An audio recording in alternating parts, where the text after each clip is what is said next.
Hi everyone, my name is Becca and welcome to my channel. I am so glad that you are here. If you're new, welcome, and if you've been with us before, welcome back.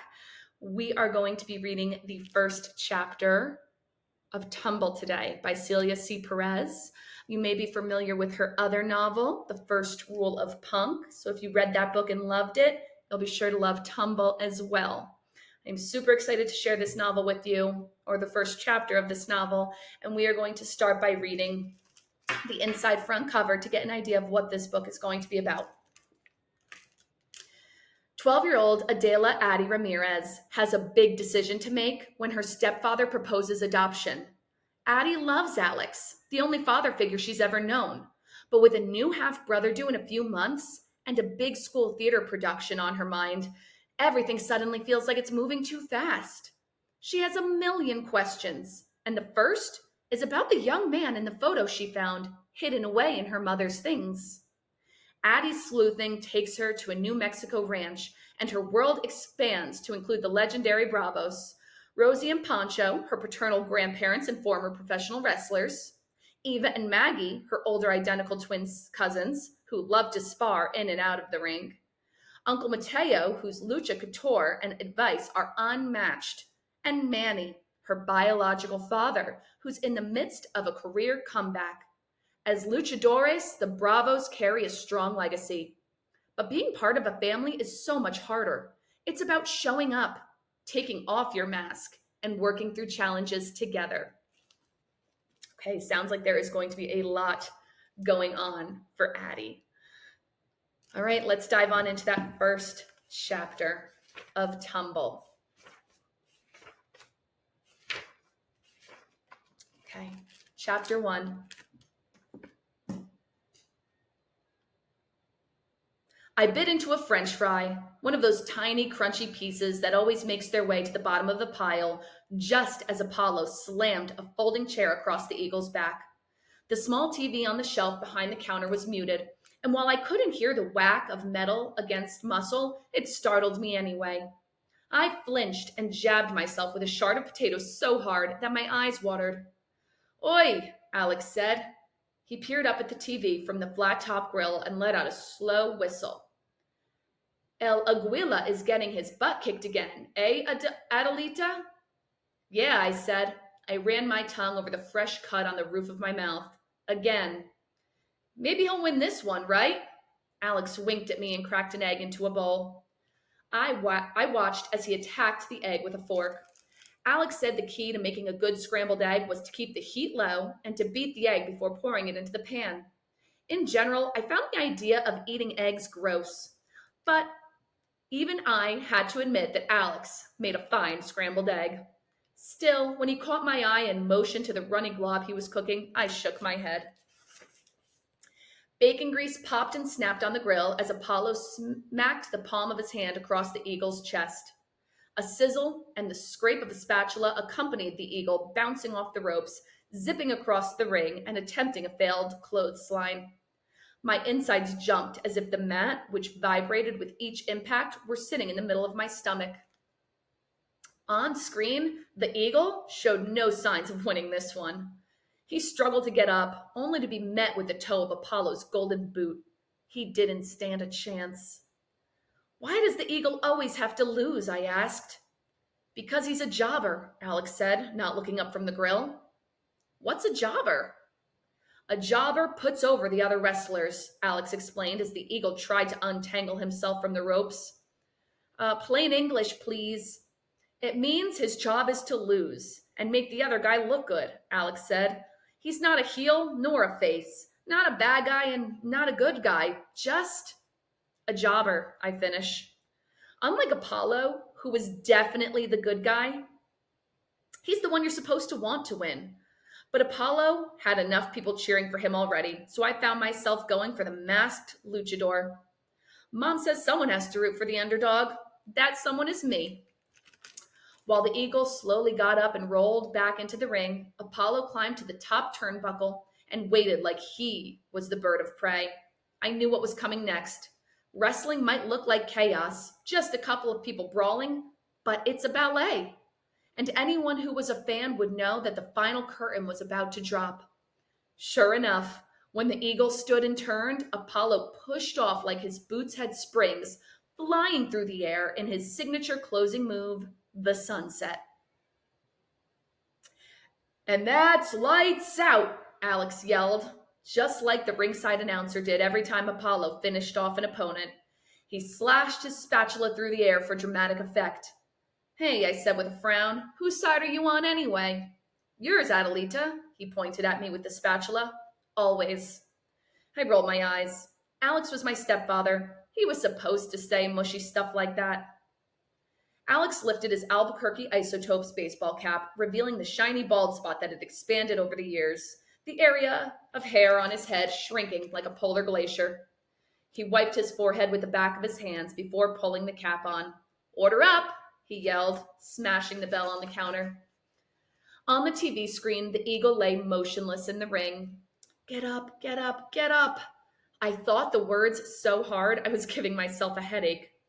The referee dropped down next to the wrestlers and started the count.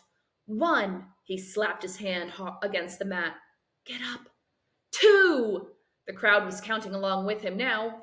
Get up. 3. The bell rang, signaling the end of the match. Apollo stood and pumped his fist in victory while the audience cheered and whistled in appreciation. In the grainy image, I could see the eagle's belly rise and fall with each heavy breath, like a ball of unbaked dough. He rolled over on his side and the camera zoomed in on him. His spotted gold and brown mask was slightly twisted. Something about the way the mouth and the eye holes didn't line up with his face made me feel sad for him. He looked like a helpless little kid who needed an adult to fix his costume. I wanted to reach through the TV and straighten him out. I slumped on my stool, feeling like I'd lost too. I looked away from the screen and pushed my fries around on the plate, making a French fry face on what was left of my pancake syrup. The door to the kitchen swung open and Mom came out of the back, pulling her curly dark hair into a messy ponytail. Her t-shirt rose a bit, exposing her stomach, the tight skin like a big brown balloon ready to pop. Mom, I whispered. What? She whispered back. I widened my eyes in the direction of her midsection. Oh, she laughed and pulled down on her shirt. I thought I felt a draft. Not funny, I said. Ay, ay, ay. Mom groaned and made a face at the TV, where the pounding fathers rode in on horseback while the Star-Spangled Banner played. They could at least be historically accurate, she said. The founding fathers came before the Star-Spangled Banner. It's not supposed to be historically accurate, I said. They're zombies. And the zombies came after the apocalypse, Alex added. Everyone knows that. Mom and I looked at each other and shook our heads.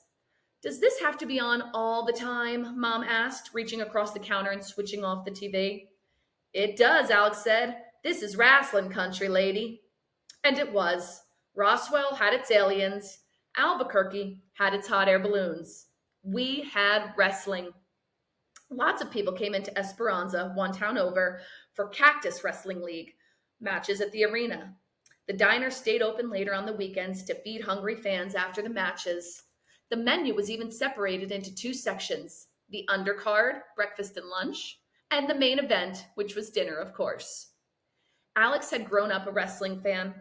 The wall across from the counter was decorated with lucha libre masks he picked up at events in Esperanza and on trips to Mexico. His old wrestling action figures sat on the shelves behind the counter, flexing their muscles between big jars of homemade salsa and pickled peppers and plastic tubs of spices. His most prized possession was a signed and framed black and white photo of Andre the Giant that was propped up on a shelf above the flat top. Next to it was a colored photo of Alex as a little boy standing next to the 7'4" wrestler who had visited the diner after an event in Esperanza. On the other side of the signed photo was an Andre the Giant action figure. The whole thing was a shrine to his favorite wrestler.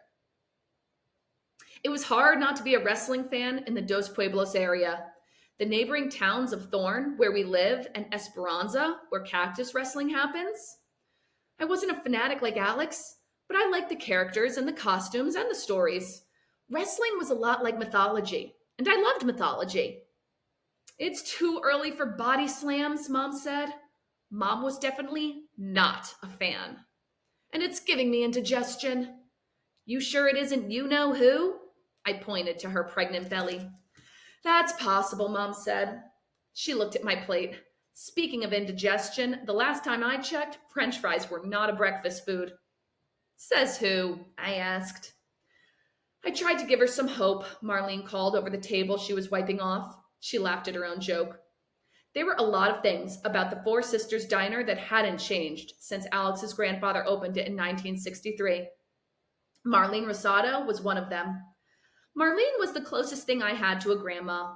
She was tiny and ancient, with a cap of tight black curls that made her look like she wore a blackberry on her head. Despite her age, she moved around quicker than most of the young servers. She always said that when she stopped moving, she'd know it was time for her to go. And by go, I mean go, she'd say, and look down toward the ground in case people weren't sure what she meant. Marlene liked to holler out orders in diner lingo.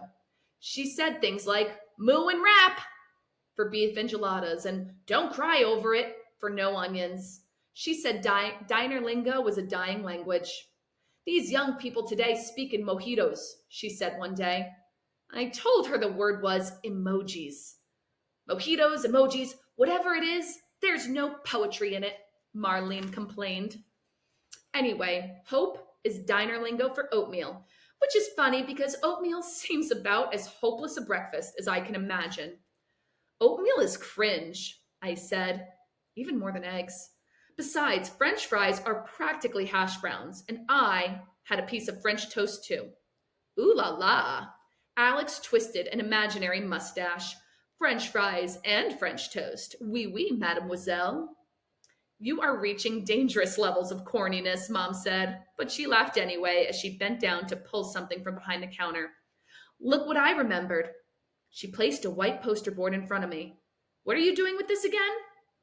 I already told you, I said, like 3 times. 4th time. Mom gave me an apologetic look. Please?